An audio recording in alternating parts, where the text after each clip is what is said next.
Hello there, sporty folks, and welcome to another edition of the Miami Sports Report. Apologies for last week's cancellation. I had some things pop up. Maybe we're making up for it by having this edition come out one day early.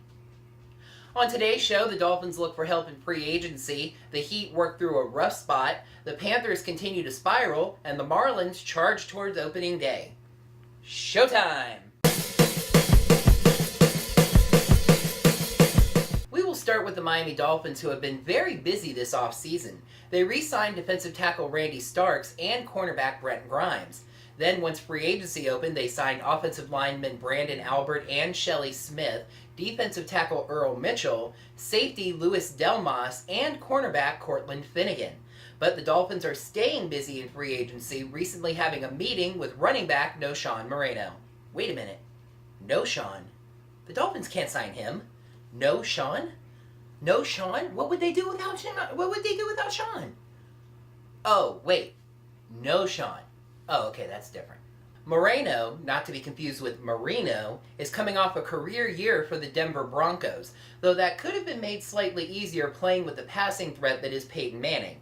Still, the Dolphins desperately need help in the running game, which ranked 26th in the league last season.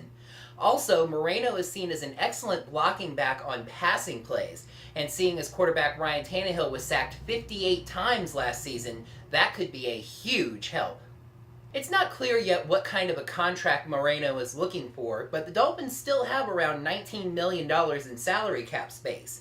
I think this would be a good move, and I hope Moreno is wearing aqua and orange next season. The excitement generated by the trading deadline moves of the Florida Panthers has faded somewhat in the shadow of another disappointing season.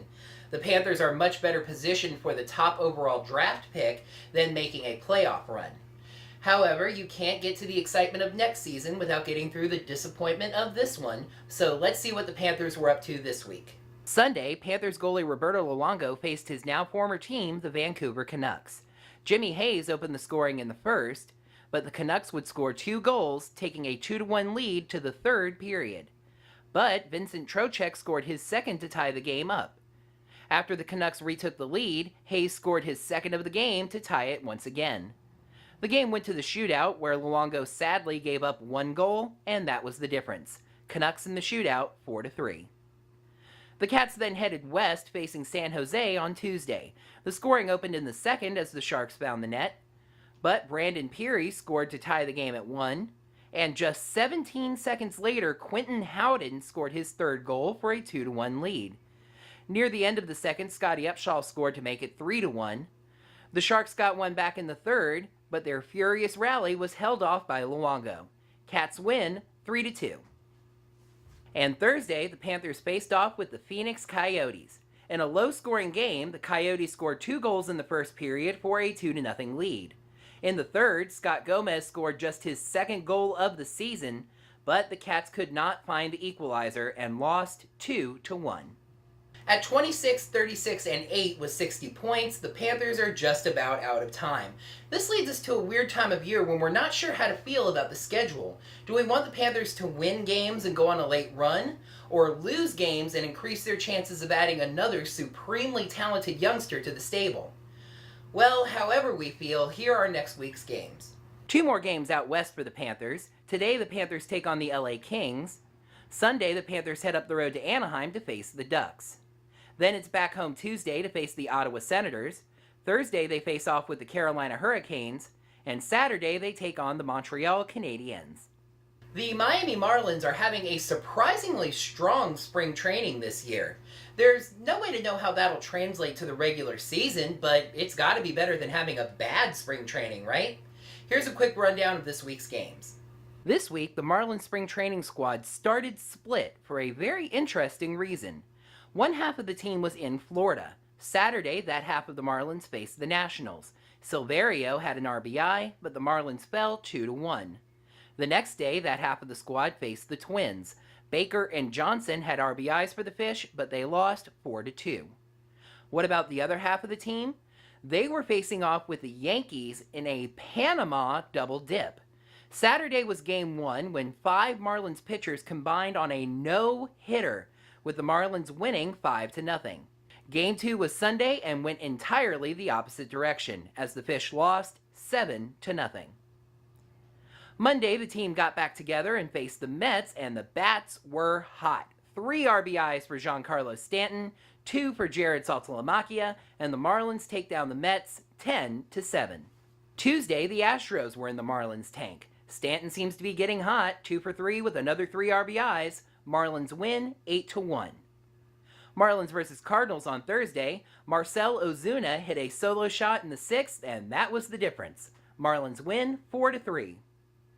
And Friday, in a result that snuck in just before cutoff time, the Marlins beat the Astros once again 7-2. With a record of 17-7-2, why, yes, I do count both college games and both ties. The Marlins are doing quite well in spring training indeed, and we can only hope that some of this does translate over to the regular season. We are entering the very last week of spring training for this year, so let's see how the warm-up season ends. The last split squad double bill starts things today as the Marlins face off with the Nationals and the Mets. Sunday, the Tigers. Monday, home to the Nationals.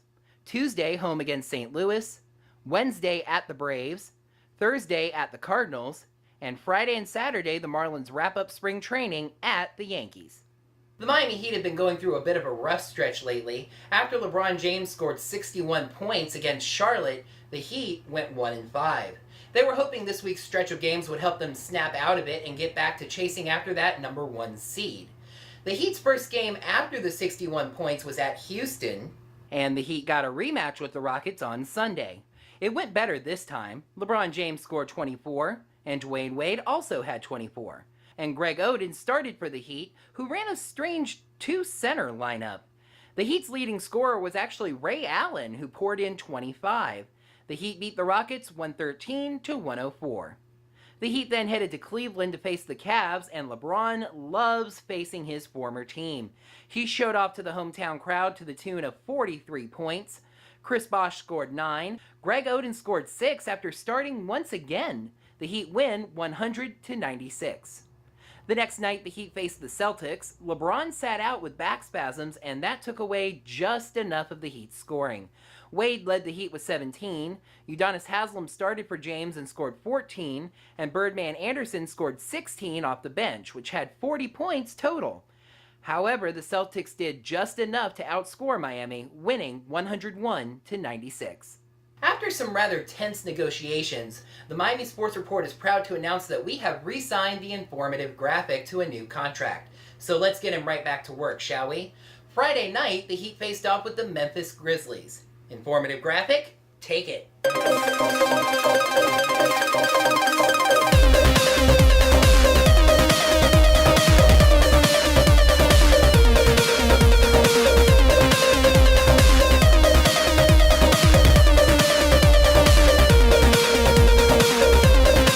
So the Heat did have some success this week. As the end of the season begins to creep closer, let's see what games are on the docket this week for Miami. Today, the Heat face the Pelicans in New Orleans. Monday, it's back home to take on Portland. Wednesday, the Heat hit the road taking on Indiana, and then heading to Detroit on Friday and Milwaukee on Saturday. And for our featured story, soda.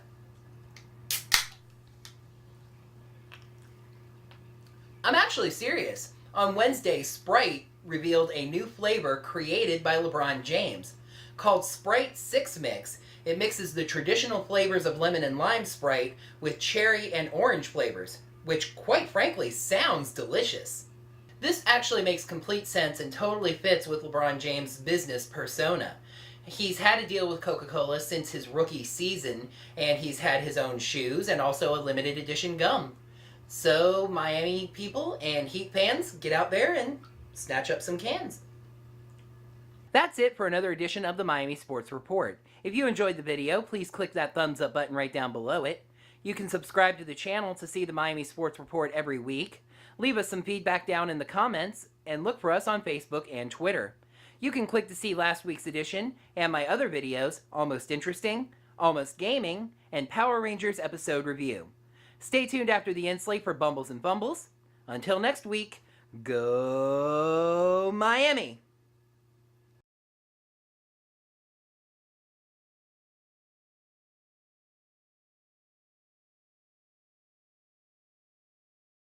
They re-signed a guy and another guy. See, it's already not there. Defensive tackle Randy Starks and cornerback Brent Grimes. At 26, 36, and 8 with 60, how many counting numbers? Math? Do we want the Panthers to win games and go on a late run? Or do we want to wear my glasses in a take when I wasn't wearing them before? After LeBron James scored 61 points at Charlotte, the Heat went 1-5. They did. Really, I promise.